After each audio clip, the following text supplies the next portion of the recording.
কোরবানির ঈদকে সামনে রেখে গরু মোটা তাজা করতে ব্যস্ত সময় পার করছেন মেহেরপুরের খামারিরা।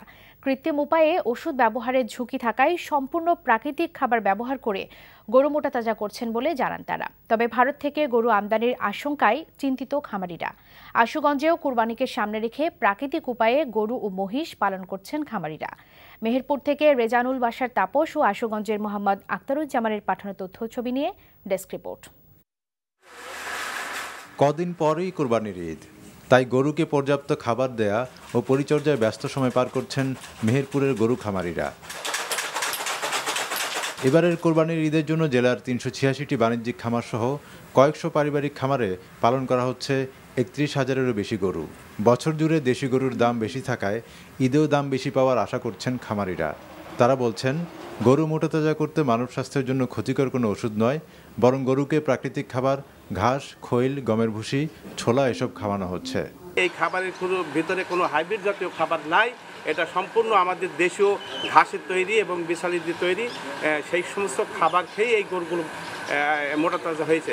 মেহেরপুরের এসব গরু স্বাস্থ্যসম্মত উল্লেখ করে হাটগুলিতে মোবাইল কোর্ট সহ প্রাণী সম্পদ কর্মকর্তাদের একাধিক মেডিকেল টিম থাকবে বলে জানান জেলা প্রাণী সম্পদ কর্মকর্তা। আমাদের কর্মচারীরা, ডাক্তাররা, বিশেষজ্ঞরা সার্বক্ষণিক তাদের পরামর্শ দিচ্ছে যাতে করে কোনো স্টেরয়েড বা কেমিক্যালযুক্তভাবে এইগুলো যাতে হৃষ্টপুষ্টকরণ করা না হয়। জনগণকে আশ্বস্ত করতে চাই, মেহেরপুর থেকে যে সমস্ত গরু বছর কোরবানির জন্য প্রস্তুত আছে সেগুলো নির্দ্বিধায় তারা ক্রয় করতে পারবেন।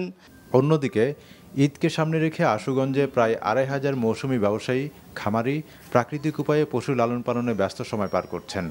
কোরবানির জন্য অনেকে মহিষও পালন করছেন, তবে ভারতীয় গরু আমদানি হলে লোকসানের আশঙ্কা করছেন তারা।